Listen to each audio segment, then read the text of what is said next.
Welcome back to Air Quality Matters. We already have the tools and knowledge we need to make a difference to the quality of the air we breathe in our built environment. The conversations we have and how we share what we know is the key to our success. I'm Simon Jones, and coming up, a conversation with Aayush Jha, co-founder and CEO of Clareco, a clean air as a service company.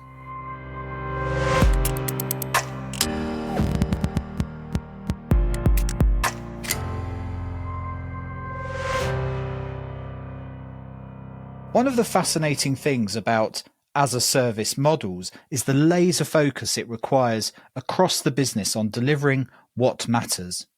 It requires outcomes to be stitched into the very DNA of the business and drives incredibly deep relationships with customers as a result. History has taught us that in business, and more broadly, there is a lot to learn from companies that take this route. So I was fascinated to talk to Aayush about clean air as a service, how they measure success, manage risk, and construct a business to deliver clean air at scale in environments like India and the Middle East. Now, the sound's not great on this episode, and that's on me, I'm afraid. I didn't pick it up during the conversation, so I promised to sit down with Aayush again when I'm in India in the summer to chat with him more. Even so, there's some fascinating insights here on this one, and I think well worth sticking with it. So don't forget to check out the sponsors in the show notes and at airqualitymatters.net. This is a conversation with Aayush Jha. I mean, genuinely, Aayush, I think what's really interesting about air quality as a service is what makes any as a service model interesting. And that is both in how you define the value proposition to customers, because it's a different proposition, isn't it, to selling equipment? But it's also a very different proposition as a business, delivering on a promise as a service model compared to delivering as a promise on a piece of equipment. And I thought that would be the interesting thing to talk about from an air quality perspective, because we haven't really had that conversation. So from your perspective, do you think there's some broad lessons that you've learned and the industry can learn from the practicalities of delivering air quality as a service? Absolutely, Simon. First of all, thank you so much for having me here. And this is something which is very close to us. And we've been working on it for the last 7-8 years now. So if I just focus on why are we looking and why are we doing anything around clean air as a service? Why are we even thinking about it? Why are we not just selling hardware? Why are we not selling the air quality monitors and the air filters? The basic difference between us and most of the companies that we've seen out there is that we are not trying to sell a hardware. We are promising an indoor air quality limit. So irrespective of what happens in the building, in general uses, we'll ensure that the indoor air quality is 90% better than the outdoor air quality.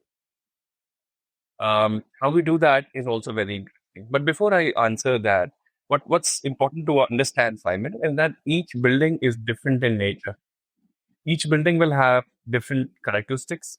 Some buildings will have a higher positive pressure in a building. Some buildings will not have a perfect HVAC system. Some buildings will have ventilation systems that were designed for something else but are not really performing that well. They are subpar compared to when they were designed for it, right? So there are multiple issues that go in a building. So just by selling a product which is a plug and play, it will not truly, honestly solve the problem in all the buildings. So almost 95% of the buildings that we go to, say after 5 years, 6 years of that building being launched and it's already occupied, it doesn't necessarily work as it was designed to work. You have certain problems. So this is something that we've seen in India and also in UAE. We are operational in Dubai as well. The buildings were designed for say a LEED platinum or LEED gold, but genuinely after 5-7 years, we see that they're not performing to that level. That's why it's selling an air filter or anything else will not solve the entire problem. What we need to do is need to genuinely understand that building and then figure out what all needs to do, what all needs to be done. Sorry. And it's very important, Simon, that we understand the basics of air quality management. The basics of air quality management, I believe, something that is more important than just the air filter, which we are installing in the air conditioners or the HVAC, is the maintenance of positive pressure in a building. That is extremely important. According to ASHRAE guidebook, we need to maintain at least 2 to 4 pascal of positive pressure in a building at all times. You might also be aware, Simon, that if we pump in too much air in a building, the amount of energy it will consume to cool that amount of air or heat that amount of air will be exponential compared to using the same stale air again and again, because maintaining that temperature will be far easier. So hence we need to understand what amount of fresh air are we taking, what kind of filtration are we doing, and where all we need to do the monitoring properly. And the entire consulting approach to this is very difficult when we're trying to do a hardware sell. That's why clean air as a service stitches all these three things perfectly, and we are able to design these things as per the client's requirement in that building. And extremely important to our clean air as a service is the promise. And in fact, that is our tagline as well, Simon, that we guarantee indoor air quality. In most buildings, we promise that your air quality will be 90% better than outdoor air quality across the year. In some buildings which are already functioning better, we can guarantee them WHO level of air quality as well, or well building guidelines of air quality as well. Yeah, that's interesting. I mean, there's a couple of really interesting points for me there. One is this fundamental difference of having to stand over an outcome rather than the potential of an outcome. Because often when we're selling products into the built environment, it comes in different parts. There's the promise of the performance from a design, so a consulting engineer or a real estate developer or whoever's involved in the delivery of that building, there's the promise of the outcome, the theoretical performance of that space. And then the equipment manufacturers will provide equipment that offers a promise of performance based on the design. And then usually there's some loose promise of performance wrapped up in defect warranties and, liabilities of the building in the short term. But very quickly, all of that evaporates away. And immediately then it kind of finds itself in the operational side of the business, where the maintenance teams then usually have very standardized ways of just keeping buildings running. And depending on the quality of the building, often that's almost a run to failure type scenario where stuff just gets fixed if it's broken, and I complain about this a lot on this podcast for those that listen to me, is that we tend to run to failure, ventilation and HVAC. We do service air conditioning units because there's an obligation to, but beyond that, very rarely do you see people going around measuring airflows and measuring performance of ventilation systems. But an as a service model is fundamentally different. It almost doesn't care about any of that stuff beforehand. What counts is contractually, are you delivering on a promise? Are you delivering on an outcome? And your job is to tie all of that stuff together in order to deliver that. And that's it. It seems like a subtle difference, but it's actually a fundamentally different one, because there's no excuses. Absolutely. You live and die on the promise of the performance, don't you? Absolutely. And it doesn't matter if you're struggling to get filters from the supply chain or not. That's not the client's problem. Your KPI is the delivery of that performance of the system. And the other interesting thing you mentioned there was the fact that we can view this through different lenses. You can view the promise of performance of a differentiation from what's outside, this 90% better than outside model, or a threshold. You can say, look, there's a standard that we can target and we can promise to meet that standard. But either way, it's a very defined KPI, and you're held accountable, I guess. Absolutely, Simon. And accountability is at heart of Clearco. In fact, when we were starting the company in 2018, we were very clear what are the issues that we see in indoor air quality management. The biggest problem that we saw is that people don't understand the air quality in real time because we can't feel it that quickly. That's why we need IoT based air quality monitors. And that's where we started manufacturing IoT air quality monitors. It measures all your particulate matter 2.5, particulate matter 10, carbon dioxide, PVOC, carbon monoxide. If you need SOx, NOx, and you name it, we have around 14 possible sensors that we can install, and we can have it in a single box as well if required. Right? That was very important to understand genuinely what the air quality is in real time. And then second part was to have accountability to it. For example, some of the larger air filter OEMs, their aim is to sell that air filter to the building. Um, it is impossible for them to predict exactly when do they need to change the air filter. There's a possibility that the air filter was installed in New Delhi where the air quality is horrible. And if the same air filter is installed, say probably where you are, where particulate matter is probably in single digits, the OEM will push or notify you to change the filter at the end of the year, right? Or the agent, sales agent, or whoever it is. But then that is not really, backed by any sort of data. It is a very broad assumption that it's been a year, you should replace your air filter.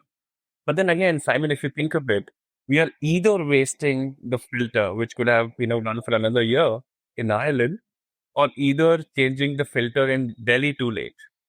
Either of the two scenarios are happening with the same air filter, same model, same number of runners, everything same. But the dust holding capacity of the air filter is similar, is fixed. But the dust which is there in the New Delhi air filter would probably be 20, 30x of what you have in Ireland. So hence, there are so many moving parts to it. It's important to have it as a service.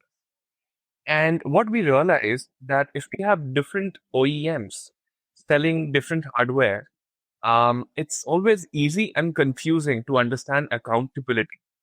Where this is where we were very clear that we will always be a company that is accountable for what we provide for, and hence outcome as a service was extremely important to us.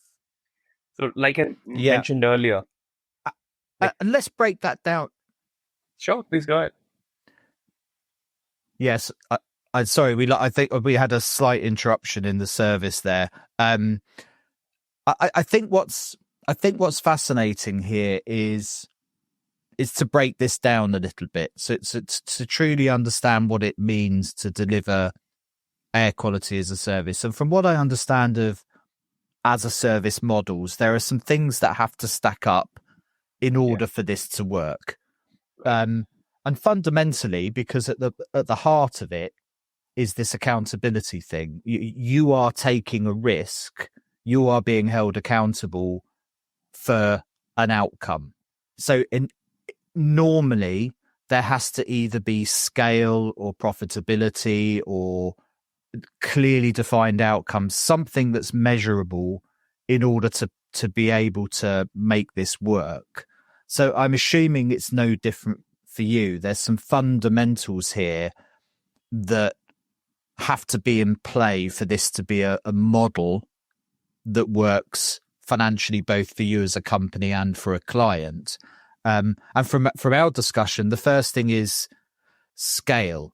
Is that at the moment you're delivering this to fairly large buildings, I would say. Right. Is that it? So you need a certain scale in order for this to be an effective model for a customer.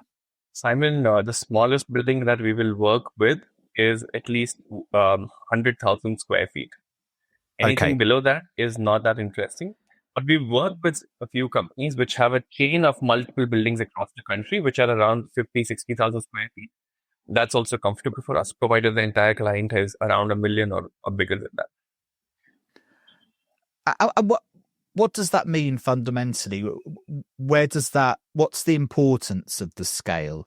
Is it the amount of equipment and infrastructure and capital spend that you're putting in? Is it the volume of air and the value? You effectively defining a value per cubic meter of air that you have that makes this worthwhile. Absolutely. There's some metric, I guess, somewhere behind all of this that says at a certain point this becomes workable. Absolutely, Simon. There are two important things here we need to understand. First is a relatively larger building.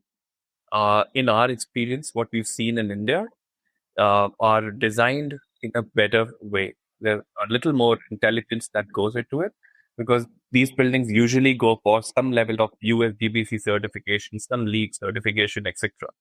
So 100,000 to 200,000 square feet building we've seen usually have come with these certifications. So when you have certain certifications, there's a class of a building that you're trying to understand and target. This building would have a treated fresh air system, will have some sort of ventilation system that will work, will have some levels of air handling unit which can sustain a particular static pressure. When you increase the filtration level, you are basically increasing the hindrance to airflow or the differential pressure in the air handling unit. And these things are important. That's where size of a building helps you reach out to those clients where you already have these basics figured out. That's Secondly, really interesting. Yeah. Simon, the second point that you touched upon is also very, very important for us. It's important to have a scale in the size because we're always taking some amount of debt from the market while launching it at a client. Say, for example, a 200,000 square feet building. We'll take some debt from our partners, some credit, and work on that. And we'll break even in, say, 2 years, 2.5 years or so. What's important is that on day one, most of the cost is borne by us. So the IoT devices we're talking about. So what are the IoT devices? We have the air quality monitor. Then we have the differential pressure transmitter. And we have a smart switch that controls the treated fresh air systems. How much fresh air are we bringing in? Right? And now we've also started adding people counters at entry and exit. These IoT sensors help us understand the number of people in a space. They help us understand the carbon dioxide levels or other gas level in real time. And because we're controlling both the air handling units and the treated fresh air system, there's a lot of data that we need to generate. And hence, we need to have this IoT. Along with this, we are talking about multiple different air filters that we'll have to add in the air conditioning system. That also comes at a particular cost, at a particular price. Hence, we need that debt. So these are the two things that are very important. Minimum size from a financial capability standpoint. And secondly, minimum size so that these companies or these buildings should have some certifications because we don't want to start from scratch. We want to start from a building which is having at least bare bones ready and is working at a certain level at least. That's really interesting. And I wonder if those two lines differ. The scale from a financial perspective, the fundamentals of making it work, and the scale from a quality perspective, that you've noticed that below a certain size, we start to lose some of the quality assurance that you might get with some of the bigger buildings, with some of the standards that they might have needed to achieve. And perhaps there's a lesson in there to real estate that, by limiting the quality of HVAC and ventilation systems in buildings because of scale and size, you limit the potential of opportunities like this down the road because the building just isn't capable of adopting advanced ventilation and HVAC practices because you've decided at your 20,000 square foot building that it's not worth putting anything fancy in, and all of a sudden you're limiting potential down the road. That's an interesting observation, that actually, that it's not just a scale of delivery of clean air, it's actually below a certain scale we see the quality of the HVAC drop off, or the quality assurance drop off that it makes it difficult for us to stitch in these solutions. Absolutely, Simon, because it's important to understand how old is the building. The older the building, it might have more leakages. It might have lesser or zero positive pressure. There's a possibility that the building might have no fresh air systems, or might have fresh air systems that worked 10 years back, don't work anymore. So we've seen all these buildings here and there. Also, what we've noticed is that there are some developers who have spent more time and effort and genuine mind space in maintaining better indoor air quality or indoor environment quality. It's easier to work in those buildings compared to some of the other developers where we continue to struggle with basics. Yeah. And I thought of something else there. What was it? Yeah, I'm guessing also because this is relatively new, you also need confidence on your side that you're going to be able to deliver this. So perhaps with time, you might start stretching out into some of those edge cases. But at the moment, you want fairly safe bets from an as a service model. You don't want to be taking undue risk in these complex financial models. So I guess there's a little bit of that. Have you found practically through your assessments, there are buildings you're having to walk away from because of age or quality of HVAC install and say, look, sorry, we'd love to, but this building's just not in a place where we can help you? Absolutely, Simon. Unfortunately, over a quarter of the buildings we visit, we cannot launch there, and our clients are these larger global companies that have presence in India, and usually they have decent buildings, but still, in the building there are certain things that need to be sought out. For example, I'll take a random example. Let's take an example of someone, say like a Visa, fairly large company, working out of a very good facility. And the problem is the occupier or the tenant can only do, say, 5 out of 10 things. The rest of the 5 out of 10 things now need to be done by the developer, or we need approvals from the developer. So it adds to the structural problem as well. That's why a client which had a larger building or had a larger chunk of the building will be able to move things faster. If it's a single tenant building, imagine a very large, say, 500,000 square feet building where you only have one tenant. Managing that building will be far easier from a permission standpoint. Yeah. Yeah, no, absolutely. And so that must be quite a shock, I imagine, to people that are engaging with you to be told. I mean, it must be quite a shot across their bow to be engaging with a very proactive company, and for you to turn around and say, look, I'd love to work with you, but for these reasons, we just can't help you. Right. How do those conversations go? Like when you're saying, look, if you can get these things in place, like, is some of the stuff fixable? Are you able to say to people, look, come back to us if you can get the building to here? Or are most of those quarter just write-offs? There's no chance that building is certainly for the short term is going to be in a position where you can help them. Simon, almost all the things that we see which don't work with us are it's just possible to fix them. It's a human problem rather than a mechanical or a building physical level problem. It's a human problem. There'll always be a struggle between the developer and the tenant, like who pays for what, and that takes a lot of time for these guys to come on the same page and start working towards it. So that's one of the bigger problems. But and say, for example, if we work at a building which is owned by a building, owned by a company that also occupies the entire space, usually launching there is super quick because we don't need permission, we don't need to speak to different OEMs that are doing AMCs, etc. Everything just falls in the line based on those scales. So that's a human problem rather than a building issue. Yeah, I hadn't thought of that actually, and that that's right at the heart of what we call this split incentive problem, isn't it? Of owner occupier and or tenant landlord situations. Yeah, I mean, you can have big buildings that have quite a complex split incentive structure with even different leaseholds within the same building, so different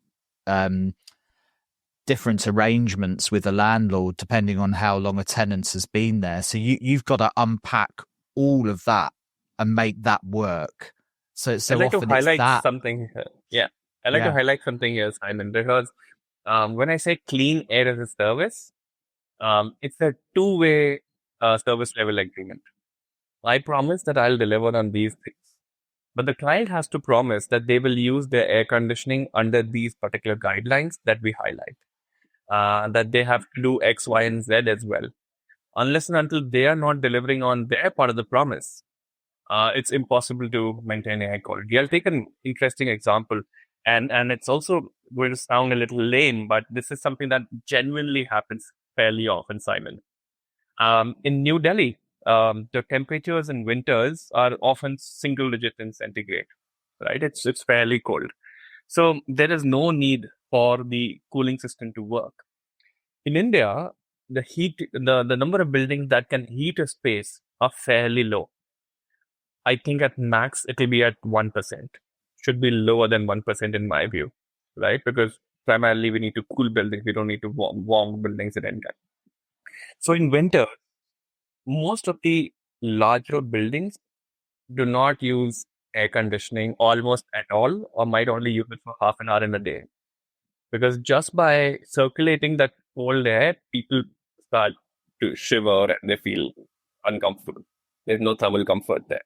But if you think about it, unless and until the air passes through the air filter, which is installed in the air handling unit or in the HVAC, I will not be able to deliver on the air quality promise.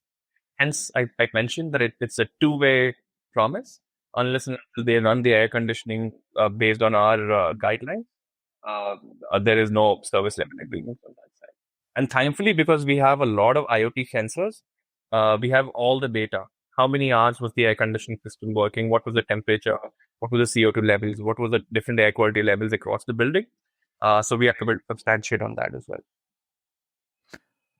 And I think what you say there touches on one of the key fundamentals of an as a service model, is that deep client relationship that you have to build with customers in an as a service model, because in almost all service models, the outcome is going to be so deeply tied to the use of that particular service. And we know this, we understand this fundamentally from things like jet engines. One of the first as a service models, it was about air miles, and the Rolls-Royce and people that delivered those models would work very closely with pilots to teach them how to get the most out of the engines and to fly them sympathetically, because it was in everybody's interest from a fuel use perspective and also a longevity of the engine's perspective, critically important to getting good outcomes. Similarly, with military hardware, Apache helicopters and so on, all of these things have deep-rooted client user relationships with the as-a-service model provider, because it's in everybody's interest to get a good outcome. And I think that's at the heart of what's fascinating with air quality as a service, is you find yourself at the bleeding edge of those relationships, because it's the area that we've always struggled with the built environment, is things around air quality and thermal comfort and use of HVAC systems and heating systems and so on, is that you've got no choice. You have to get that right, because it's both a KPI in the satisfaction of the client, but a poorly educated client is going to, at the very least, water down the model profitability, and at worst, utterly destroy it. So I imagine that's something you have a laser focus on, particularly with this being quite new, is working very closely with people in buildings to get the outcomes they want, but also get the outcomes you want as well. Absolutely, Simon. So one of our clients, again, in the national capital in India, in Delhi, um, promised all their tenants that they will have pristine air quality, and they were charging a fair premium on their rentals to provide clean air. And and it was a fairly decent large building, if I'm not wrong, almost around 900,000 square feet building, grade A real estate, right? But the ventilation systems were ancient in a way, right? And because the client genuinely understood what our problems were, why would we not be able to promise them what they wanted? These guys realized and they spent some time and money to help us fix those basics, right? For example, the ingress of air when someone enters a building. How do you ensure? So we ensure that there are two glass doors instead of one when someone enters.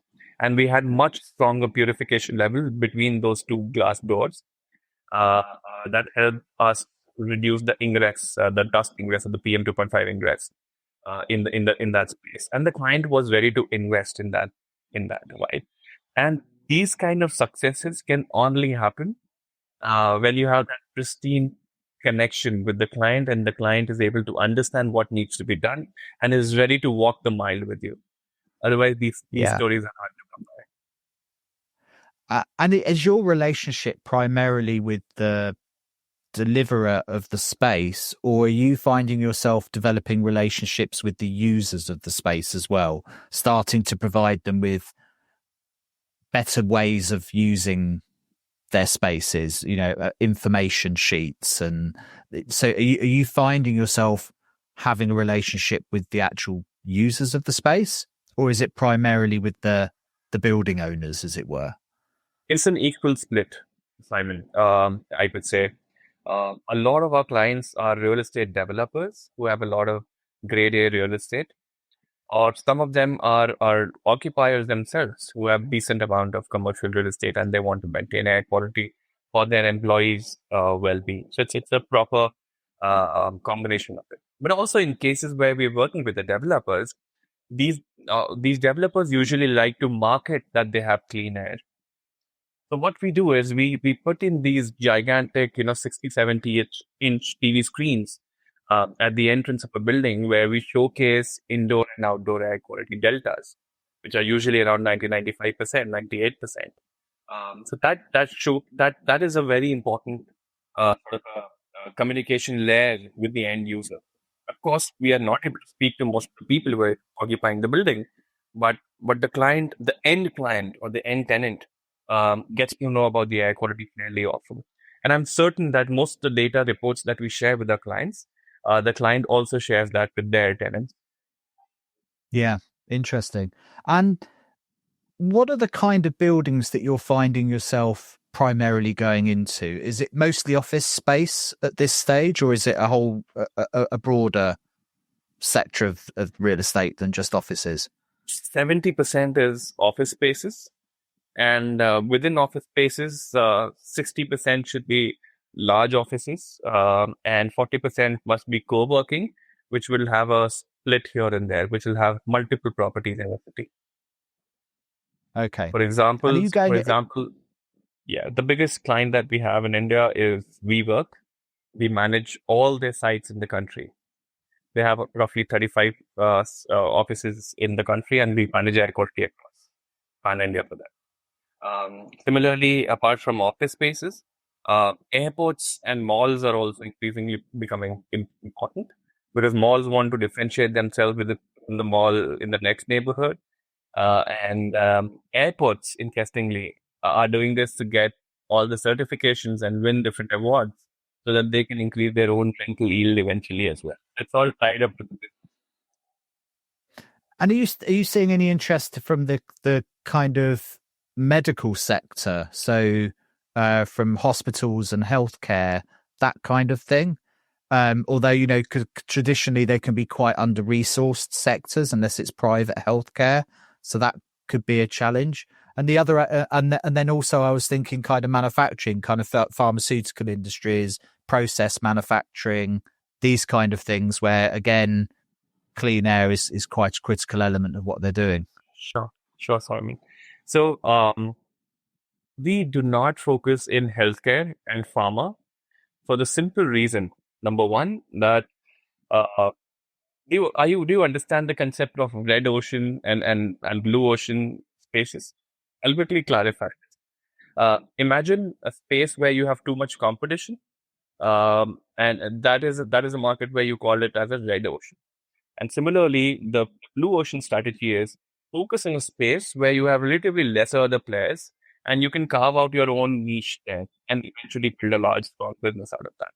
So we're really moving towards that, and we focus that we will focus only towards office spaces and buildings which were relatively lesser served from air purification companies, large air filter companies, and we've seen decent growth there. But now is the time where we just started focusing our some of our energies in the hospital space as well.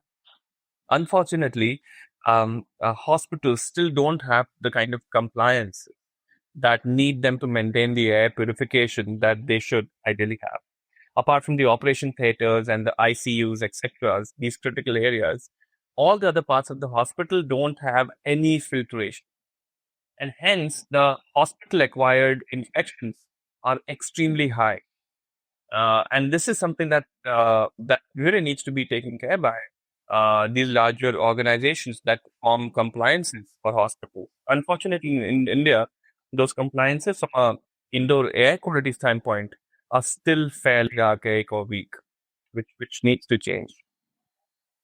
Yeah, no, I understand. I don't think that's a uniquely Indian problem either. I think generally the healthcare sector suffers from that quite generally, which is interesting. And it's interesting what you say about focusing on the blue sky part The of blue the ocean the space, yeah. market, blue ocean. Yeah, yeah, exactly. Um, has there been any interest in residential settings, so some of the bigger real estate residential areas that may have centralized delivery of ventilation? I imagine that's quite rare, but perhaps in places like Dubai and other parts of the world might be more common. Is that something you've seen any interest in? So in residential space, in the luxury apartment space, most buildings in India as well are centrally air conditioned. Okay. And on an average, these luxury apartments in India are retailing at around $1 billion now. So so they have the budgets to spend on air purification. So we've launched a product called Refi Pure. This is probably the only air purification system that also brings in fresh air while cleaning the air. And the entire purification system sits outside the wall of the building. So it takes zero real estate and just has small vents, which is recirculating the air and also bringing in fresh air based on the air quality parameter. And it's the AI which decides how much fresh air to bring in, when to bring in, if people are sleeping, what is the sound decibel level that is acceptable, a slight humming sound or a little more. Can we increase the volume of air, etc., etc. There are multiple things that happens in a product called Recipure, which we launched earlier this year, and we're seeing decent interest in the luxury apartment space in India right now. Yeah, interesting. And will that sit as a kind of an as a service model similar to what you're doing? Was that something completely? That's a kind of a purchased product Yes, more. yes. So So yeah, what's okay, happening fair here enough. is, Simon, that we are selling to the developers directly, and developers will install each of these devices in each homes, and they set to the end client. We almost never speak to the end client here, apart from the mobile application that we have, which is a communication window with the end client. But we never have a financial transaction with them. Yeah. Well, I mean, I can live in hope.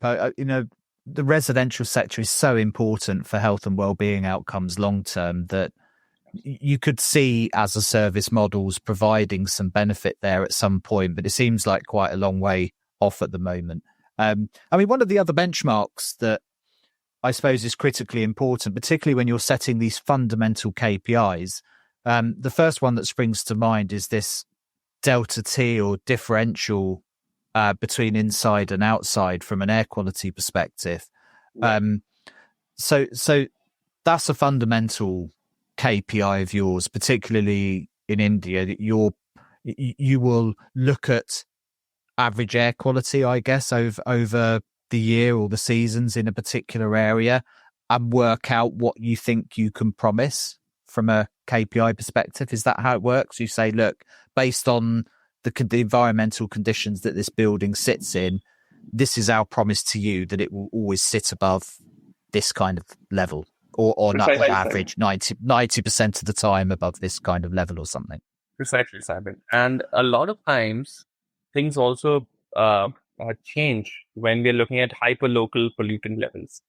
So what we've seen in some parts of the country, that particulate matter is a major pollutant in India, but there are certain spaces in some large cities where nitrogen oxides or sulfur-based oxides are also fairly high in those spaces. Because we measure everything, our KPIs can only be based on everything if our contract justifies for that. And the client is ready to modify their air conditioning systems or the HVAC to be able to take the kind of filtration that's required. Thankfully, all the hardware, all the air filters that we use are Clearco make.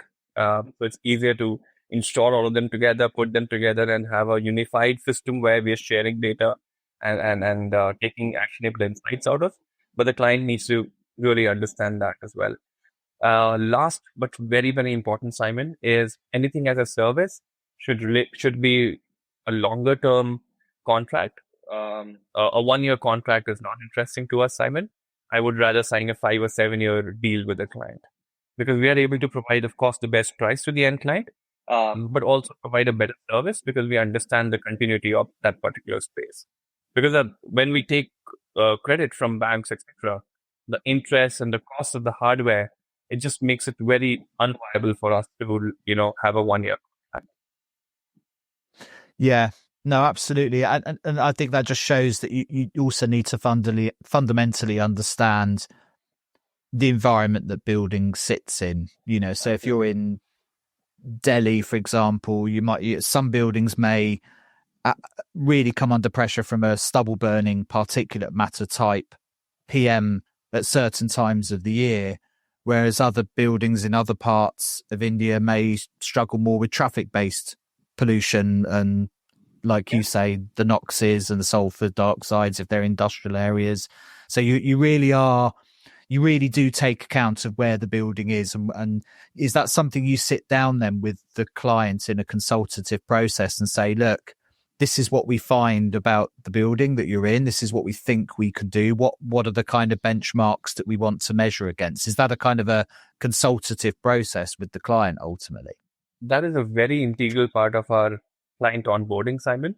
The client really genuinely needs to understand the status quo. What's the air quality right now inside their building and outside of their building? You might remember in the call I explained that we also need to have an outdoor air quality monitor. It's extremely important so that we are able to understand the delta, right?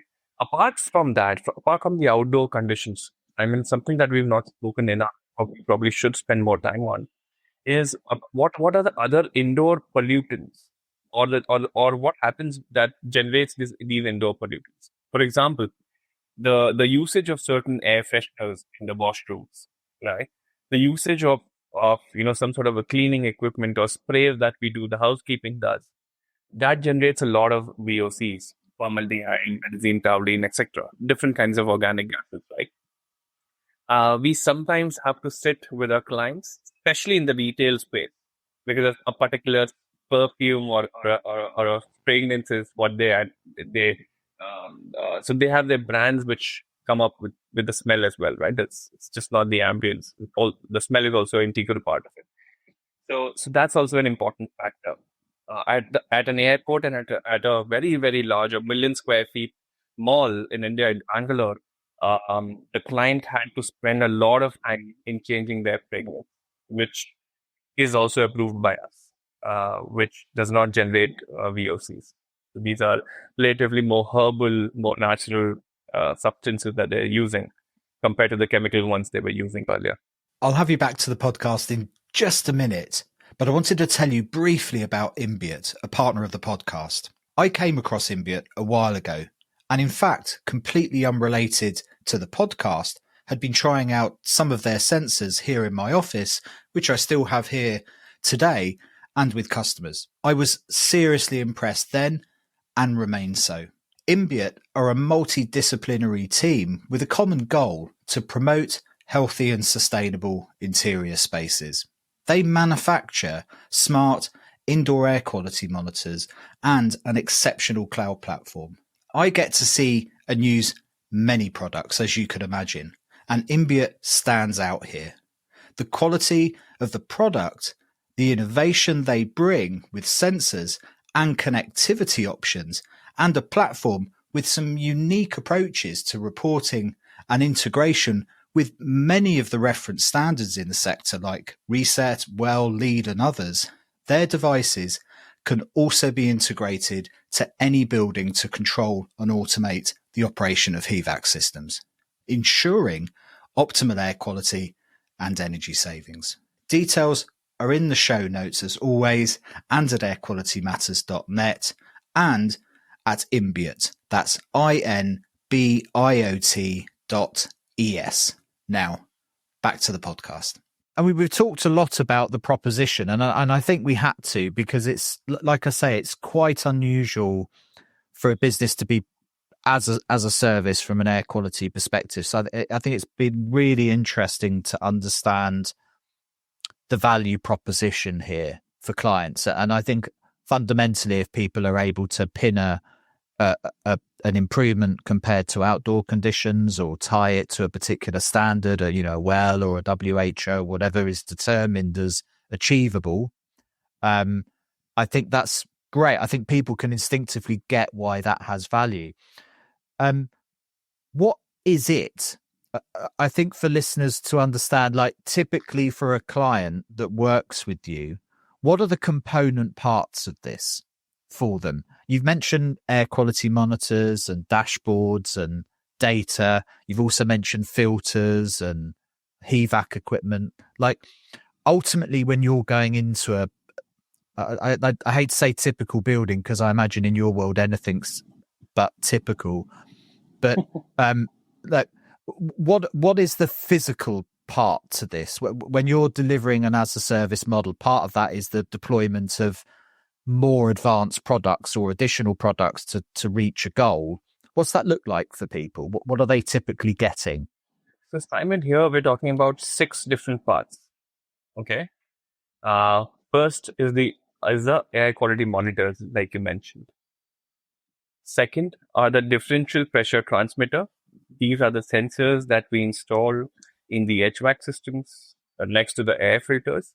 This helps us understand the loading on the air filter. How dirty is the air filter?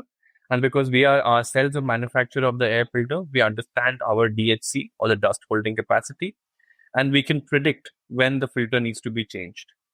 Because a dirty air filter will not only increase the amount of mold or might actually pollute the space, but will also significantly increase the energy consumption of that HVAC system, right? So it's very important to understand the real-time dust holding capacity of that air filter. So this is the second IoT part. The third IoT part is the control on the treated fresh air system. Amount of fresh air coming into the building is tricky.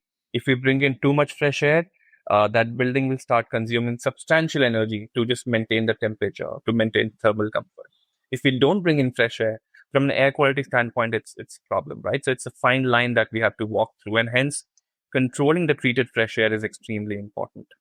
The fourth part is, of course, the air filters. These air filters can be from a HEPA level to a MERV 13, MERV 14, or a NERV 8, whatever level filters which we can possibly install in these spaces.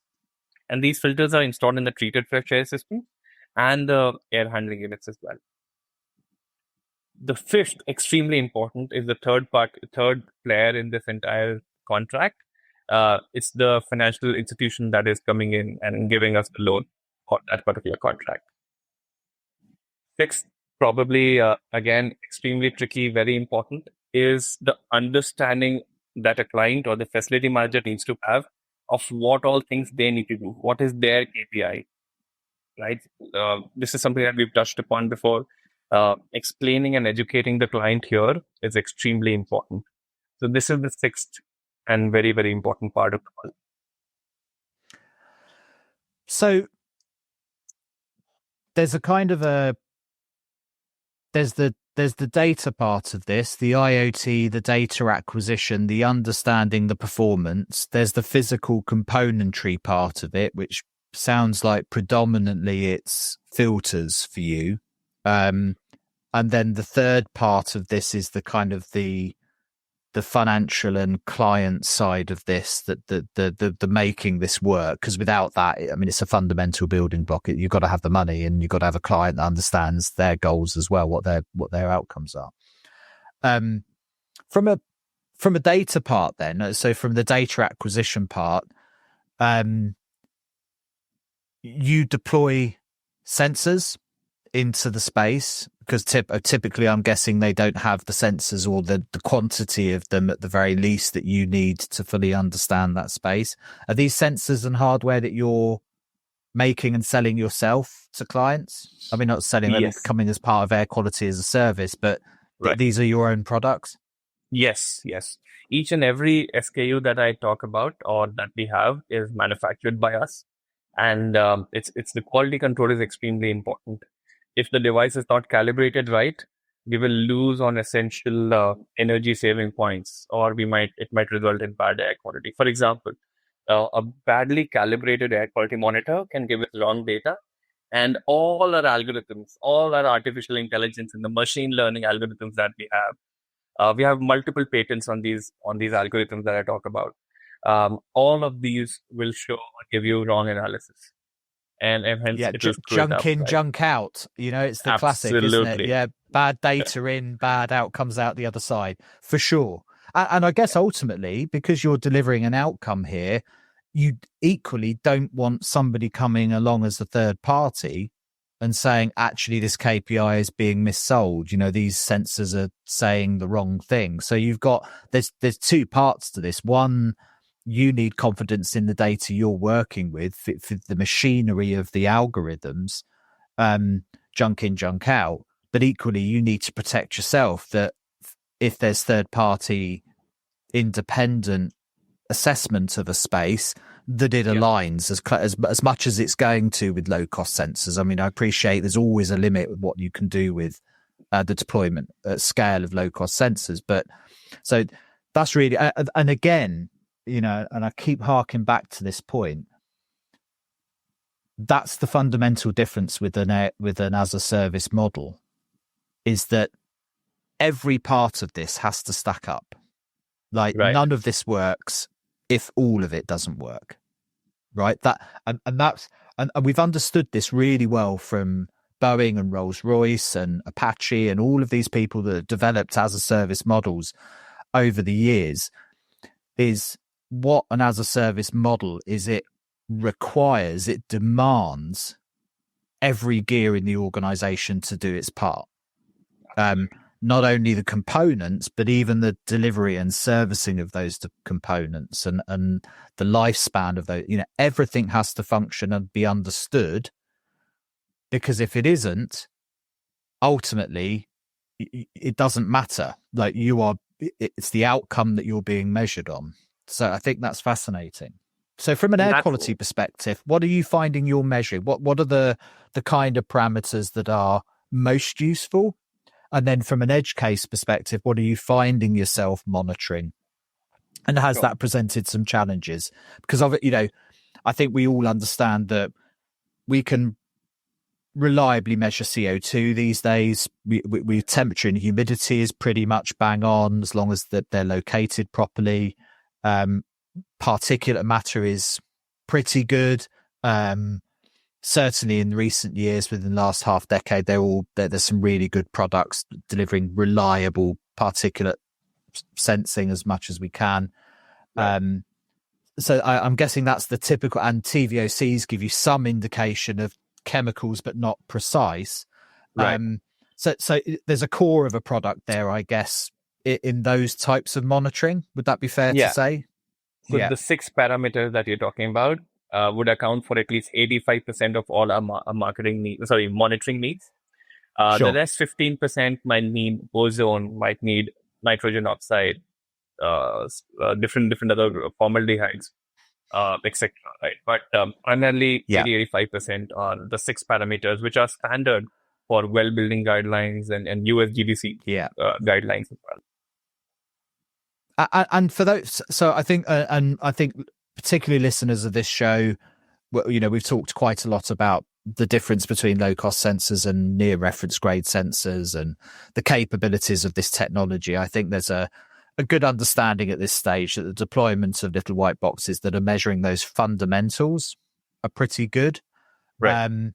But I guess like even at that fundamental level, like you say, because you've got to be so careful about, I imagine, drift and accuracy over time with these devices. If you develop some fairly solid internal processes for calibration and continued monitoring of those devices, that what you're seeing in year 4 is relatively similar to what you're seeing in year 1 of a device, because you don't want to drift.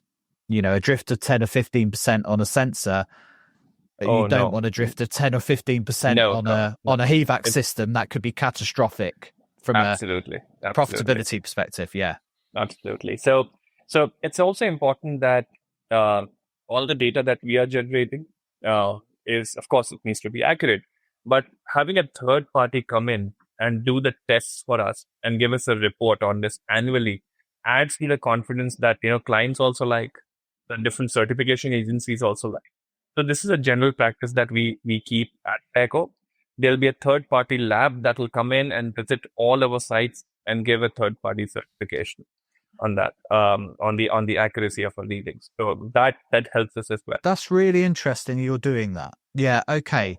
That's worth unpacking a little bit, actually, because I think that's great. I was going to ask you, have you found that happening? But the fact that you're actually fundamentally doing that as part of the service, what are those organizations coming in and measuring? Is it just, are they measuring the same things that the devices are measuring and checking that you're within a tolerance, or are they coming in and doing broader sweep analysis of things like the top 10 VOCs or something like that? Are they doing some broader work, or are you just focusing on, are we getting reliable data out of these products still? Sure. They do both depending on what the client wants, right? But Okay. again, this is also a line item in the entire in the contract, right? So it also depends on what are how um, detailed the client is on this. It matters on that as well, right? For example, there's no way to measure viruses or different pathogens in the air through the kind of sensing technologies that we use at the moment, the IoT systems rely on, right? So for those things which we can't measure, we still need that measurement. A third-party lab can provide for that. So there are filtration systems, very advanced oxidization systems that we use for control of live organic matter in air conditioning system and the spaces that we so for that we need their data generation report. And for everything else that we measure, having another third party to come and give us the accuracy reports, etc., helps us in furthering our efforts in accuracy of data and our models. And of course, the client is also satisfied with that kind of open transparency on that. So that if somebody comes in and does a third party sweep of areas that you've got, say, low cost sensors in, can you feed that information in and adjust calibrations then as a result? So if you're seeing a sensor is out for some reason, you can readjust what you're doing. We will, Because yeah. because we're noticing, particularly in things like Well and Reset and others, certainly Well has dropped the requirement for an annual test, that they're now starting to rely on the calibration. And I say, for those not looking at the video, quote unquote calibration of low cost sensors, because we know practically it's very difficult to calibrate low cost sensors often in the field. So it's interesting for a company that actually has to stand over outcomes here, that you're still leaning on an annual check of some description to keep some honesty in the equation, that So, that so there's Simon, some benefit there. these labs usually take a week to give you the results, right? And if we see some of the devices are off by whatever points, we can calibrate them on the air. So we have OTA, Yeah. and we can calibrate the devices without having to bring those devices back to our factories. We can, wherever they're installed, they can be installed there, and we'll just recalibrate them and reboot it. It will restart and start giving the right data. Yeah. Yeah. And I think time will tell. I mean, the challenge, and I guess you've seen this as well because you've been doing this over the last 5 years or so. I can't remember what you said, 9 years. I think you were been It's looking at eight this. years now. 8 years. Yeah, the development of the technology is so fast from a sensing perspective that it's very difficult. What we say now almost certainly isn't going to be true in 5 years' time. So I think Certainly. time will tell with these IoT devices, but we're certainly at the point where our confidence level in some of the more basic parameters is at a point now that we trust them a lot more than we did 5 years ago. I mean, some of the readings we were getting Absolutely. on PM Yeah. readings 5 years ago was all over the place, right? Right. Um, but I think it will be interesting to look back in 5 years' time and say, was it false confidence or not?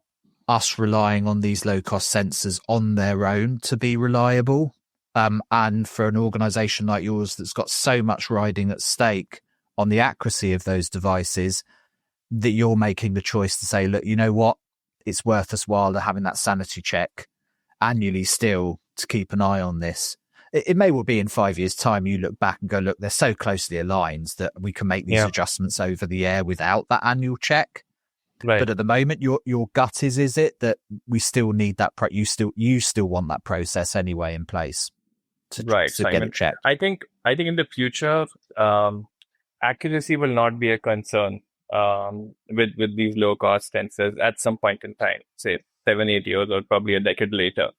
And thankfully, they'll become so affordable and smaller, and you'll probably have all your IoT devices which will be battery backed, so you'll never have to connect them with a cable anywhere. So I think scaling them in the future is going to be far more easier than what we're doing right now. Our devices are relatively still clunkier, larger than what I anticipate they can be. Uh, like we are probably in the regular telephone era where we have landlines, and so that's sort of an era on air quality monitoring where we will eventually achieve the iPhone era of air quality monitoring soon, where we'll have fairly small devices, all battery backed, very accurate, can recalibrate themselves, etc., etc. I think we're moving towards that as an industry. Yeah, really interesting. And the other part of that monitoring the environment part, as you said, was outdoor monitoring, but also pressure monitoring. So you were looking at pressure differences either sides of filters to understand their performance over time, which I think most people can understand. Like some devices will have that, some HVAC equipment will have that anyway, but I'm guessing a lot of spaces you go into may not have that. But you're also talking about positively pressurizing buildings as well and understanding the pressure performance of spaces. Are you deploying pressure sensors from that perspective as well to understand how the building is performing from a pressure perspective? From the last 3 4 years, most of the air quality monitors that we manufacture come in with a pressure sensor. So it's Okay. important to also measure pressure in real time because that is probably the most important thing when it comes to indoor air purification and indoor quality maintenance, which frankly most of the people miss. Because for an air filter manufacturer or an air quality monitor manufacturer, these things are often a miss, and it doesn't really matter. And most of the facility managers, it's tough for them to account for this data and put that into the larger scheme of things when you're looking at air quality and understand that because of lack of fresh air, we had a negatively pressurized buildings, and there was ingress of dust from full air in from everywhere we could possibly have in the building, and hence the air quality was bad. It makes so much sense when I say that in a sentence, but it's usually the data is broken and all these data are in silos. So it's tough to bring them together and analyze them together. Yeah, and that's a big part of what you're doing, I guess, and a big part of your USP is your amalgamation of this data, understanding what you want as an outcome and having to stand over it. You're developing in-house algorithms and analytics to understand building performance. And I think most people understand that there's been several companies for years that have done HVAC optimizing, indoor air quality monitoring type approaches. But this is where you physically have to stand over outcomes. You're out. You've had to develop. I'm imagining some Absolutely, Simon. interesting So if you have algorithms. Yeah. ingress of air, you have polluted air, plus you have way more warmer air coming in from outside from an India perspective. And so that's bad for your air purification of the service building, business, and also very bad for your energy efficiency as a service.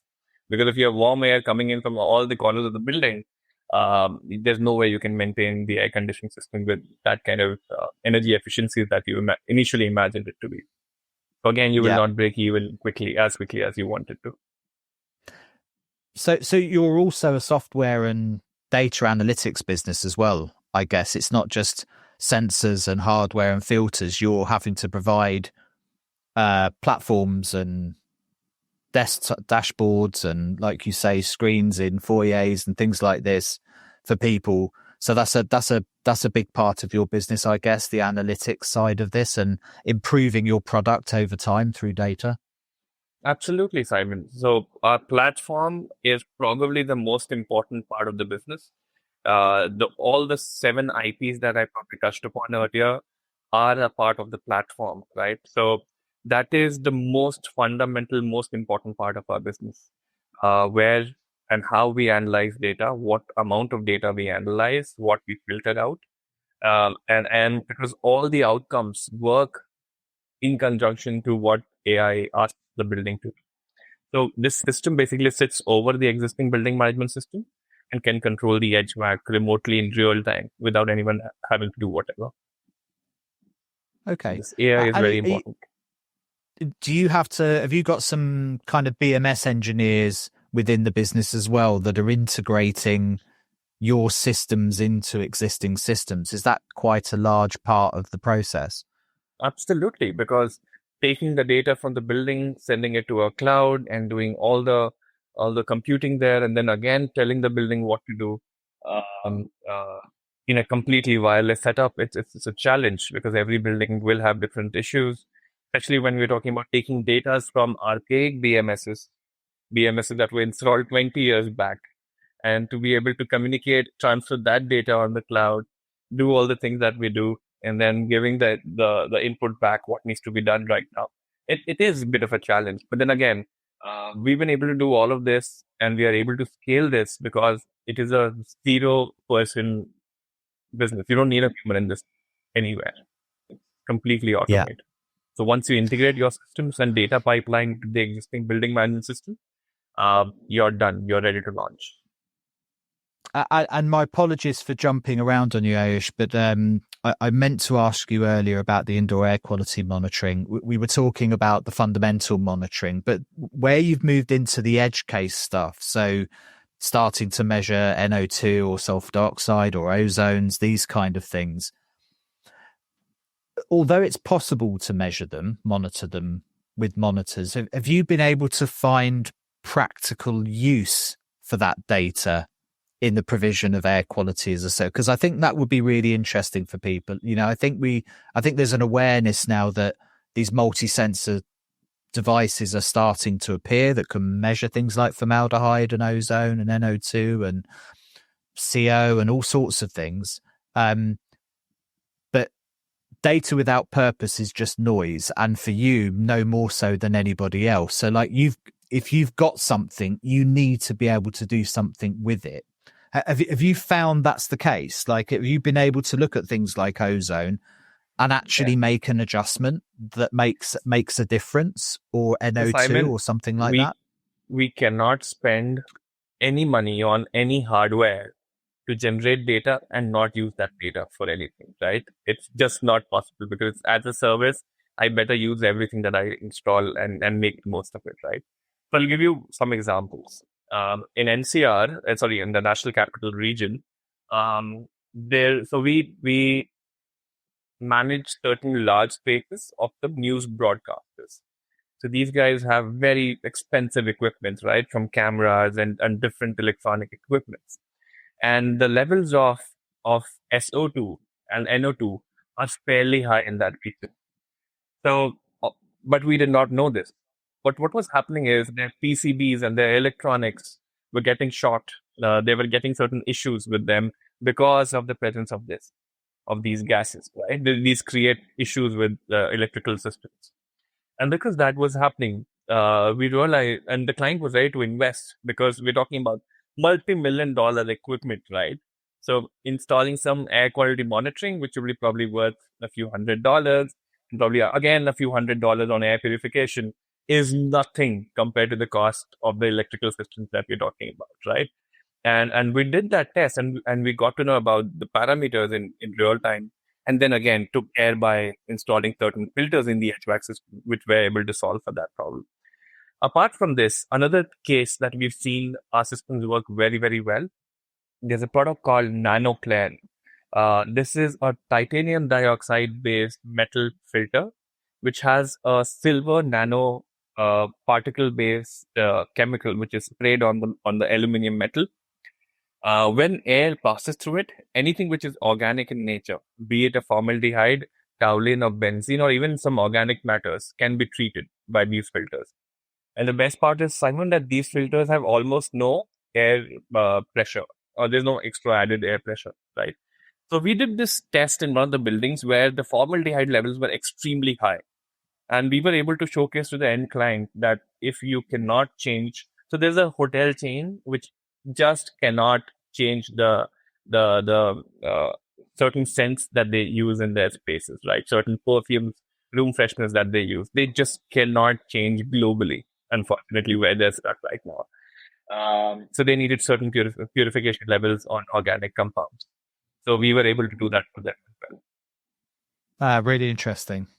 And I mean, it sounds absolutely fascinating. The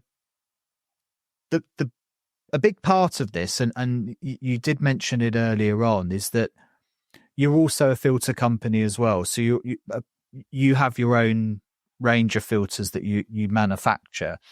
So that must be a help that you can design and install filters to your specific requirements to get the outcomes that you want.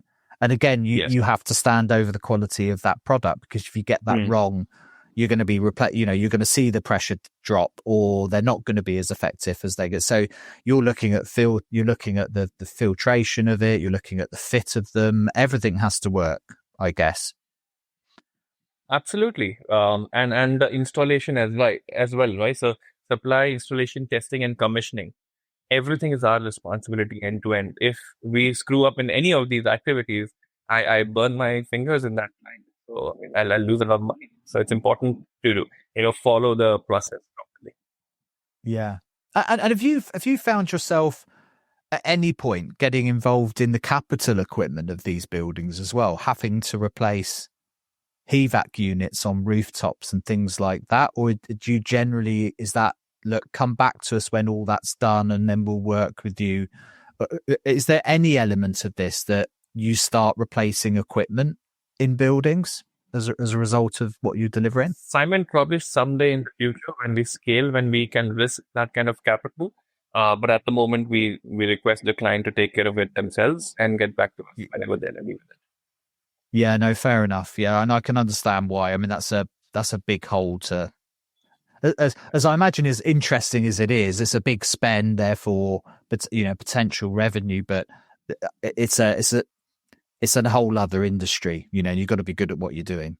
Absolutely, Simon. And I really don't want to bet on someone else's hardware, to be honest. Unless and until I manufacture it, I understand the quality, I can control it.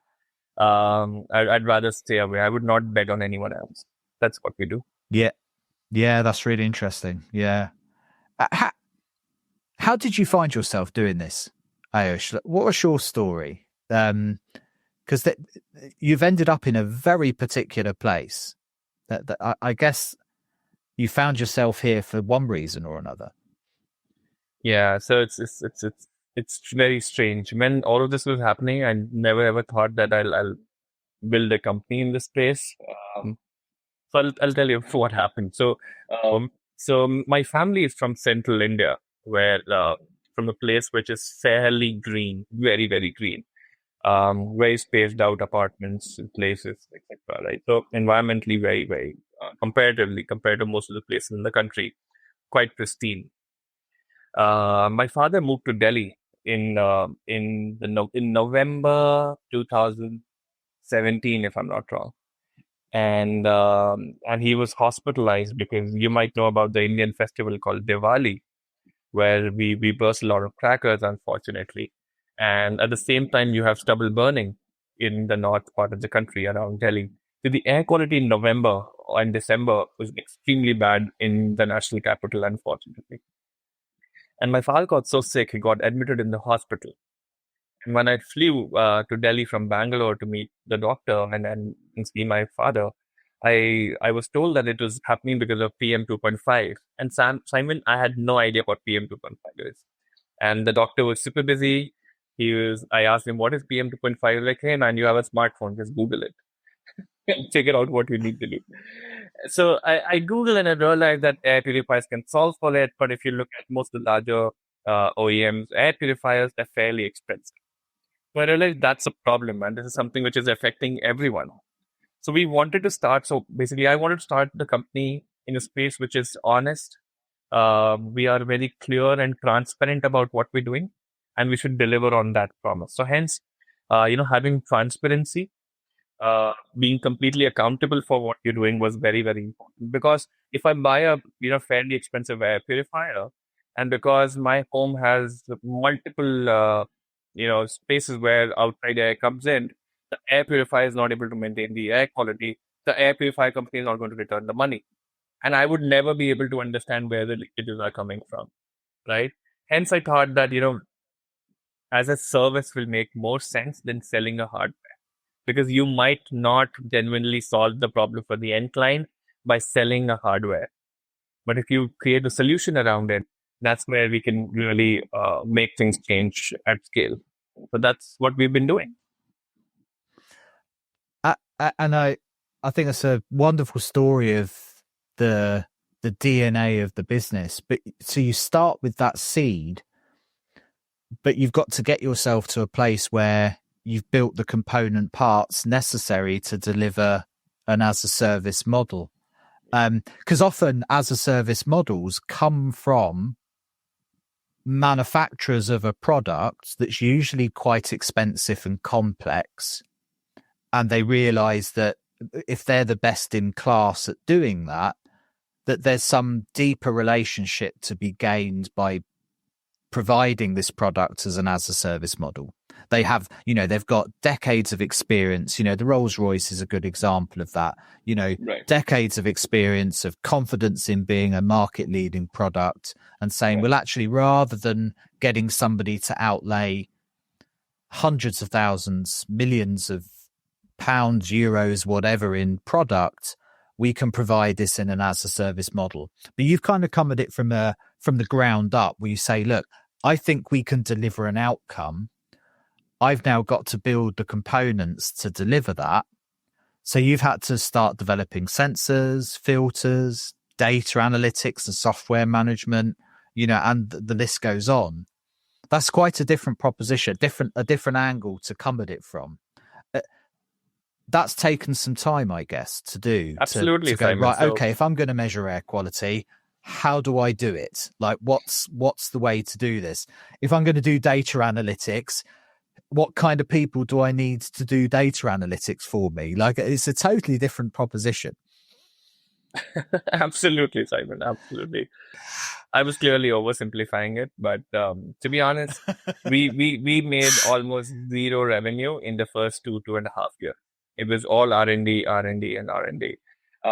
Before Clearco, I've been part of some fairly decent hardware companies that scaled and got acquired, etc., etc. So I've been a startup founder for a while. So and that too from an IoT perspective, I've worked with a company which made certain hardware.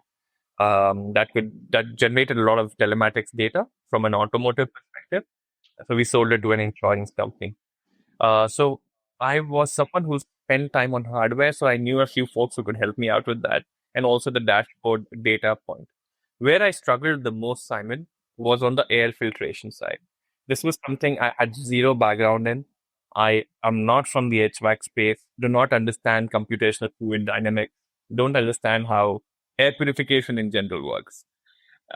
So I spent insane amount of time on understanding those technologies, and in fact, we acquired one of the patents. The NanoClear product that I was explaining right now is a patent that we did not make from scratch. The technology was bought off from someone else.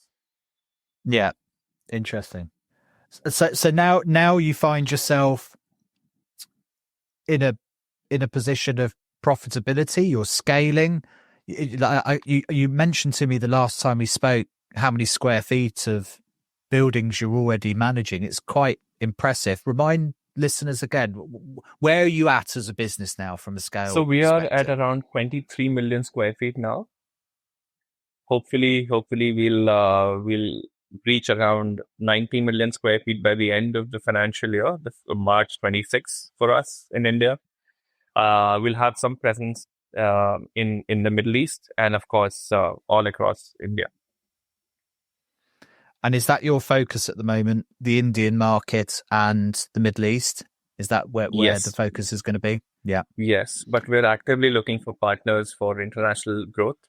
It's our market is very tough to penetrate unless you know people there and have the kind of relationships that are required for these things. So we're also, of course, looking for partners globally, because the technology is ready. It can be scaled provided we have the right people in each geography. Yeah, so again, there's these kind of these baselines that you need scale in buildings. Certainly, at the moment, is there a kind of a scale of the quality of outdoor? I mean, I guess it makes a more of a business case the poorer the outdoor air quality. Like, are you able? If you are you? Is there a kind of a what's the best way to put this? Have you been selling your product into environments where air quality is reasonable? And are you able to make a business case in those types of environments? That would be interesting to understand where those kind of flaws are. Like, is there a point at which you go, look, to be honest, it's pretty good outdoors, so like just open the window. You'll be fine. But there must be a point at which that kind of conversation comes into play where you just start saying, look, just bring a load of outdoor air in. Your building's in a great place. Yeah. So Simon, I'll tell you something very interesting again. So how I look at it is, number one, most of our clients want to have air purification, not only because they want to benefit from the better air quality from wellness standpoint, but it's essentially to get those certifications, or because there's a mandate from certain company that is asking them to do this, right? So it's a compliance, mostly, rather than from the goodness of their hearts. Number one, unfortunately. So these companies need some sort of documentation, data to back that. Number one. Secondly, on a lighter note, if a company can maintain air quality in New Delhi across the year, and has been able to do that for the last 5-6 years, I think that company can maintain air quality anywhere in the world. So yeah, I can proudly say that. And so we are happy to work anywhere. And even in the Middle East, the air quality is not that good. But and then we met a lot of clients who are like, we don't need this. Our air quality is pretty decent.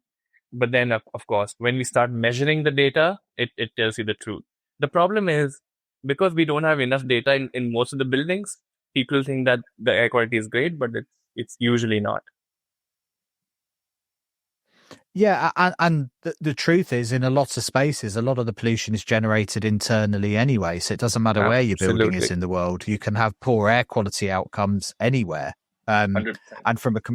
And as you say, from a compliance perspective, a lot of organisations may be looking down the barrel of something like LEED or WELL or something that they want to try and achieve, but just don't want the hassle and complexity of doing it themselves. So an as a service model is a model that steps in for you and says, look, in a year and a half time, you could be hitting these numbers. We take care of all of that for you. Um, that's what the as a service model delivers. So as a, even if they are doing it for the right reasons, it may just be that it just seems too complex. So you have an organization that deals with it end to end for you, which is really interesting. I mean, it really is quite complex, like I mentioned, there can be leakages. You have to maintain a certain steady flow of fresh air consistently. You need to predict when the air filter needs to be changed. If you change the filter too late, your HVAC energy bills will increase. If you change the filter too early, you're wasting your money. So it's pretty tricky, right? And there's so many things that we need to do. And again, we've been doing this for the last couple of years at scale in locations where quality is horrible, and we've been able to sort this out. So I could very proudly and confidently say that we are experts at it, and we understand this probably better than most of the building managers themselves, because they have 10,000 other things to do. We only have one thing to do, that is maintain indoor air quality, and then we do it faster than most people. So going back to kind of bring this conversation full circle, because there is at the moment a floor at which, or an entry point at which this makes sense, which means for the vast majority of the built environment, this isn't an option yet. But to me, clearly there's some lessons to be learnt here. If you were to give your top 3 lessons that as a service model has taught you as a business in actually achieving good outcomes for companies that aren't going to go down the as a service model route, smaller office spaces, places that might not have the infrastructure, what should they concentrate on? For people that actually want to get a good outcome, what are the top 3 things from an as a service perspective that they could take away from this conversation and apply themselves, do you think? Sure. So there are 3 basics to an air quality maintenance indoor.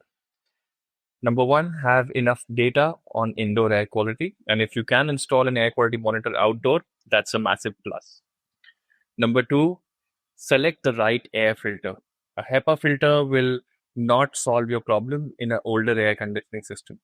It will just not allow the air to pass through, right? So you need an air conditioning system, an air filter that can sit on your existing air conditioning system without massive capex costs, right? Without having to change the motor, pulley, the fan assembly, etc. on your air conditioning system. Selecting the air filter can be tricky. So figure out an air filter which can have a higher NERV rating, which has a lower IPD, that is lower initial pressure drop. So selecting the right filter is second most important part. And third, extremely important, is having some sort of a ventilation system that either brings in fresh air based on demand or consistently brings in certain level of fresh air. So all these 3 things are extremely important for this. I think that's really interesting. And I think it just goes to show that data is key. You can't manage what you don't measure. So if you don't know what's going on in your building, then you're never going to know where you're starting from and where you're going to. And I think that's a lesson everybody can take away. And this isn't a big spend for it. Even small organizations can deploy very low cost monitors that will give them a good sense of what's going on in their space. And that you don't need to be a PhD to interpret some of this data. It will tell you some of the stuff could be pretty obvious where you're going wrong, but do engage with experts, where you can. And then just basic fundamentals, decent engineering controls. Like you say, if you've got filters, make sure they're the right ones and they're serviced and maintained and delivering what they need to. And that you've got the ability to bring outdoor air in as part of that process and dilute the space from the pollutants that filters aren't necessarily going to be able to manage. Isn't it funny how it always comes back to fundamentals, Aayush, often? And it's just even something as advanced like an as a service model still has to lean on basic principles to get this right. Always. And getting the basics right is the tough part. Yeah, so absolutely.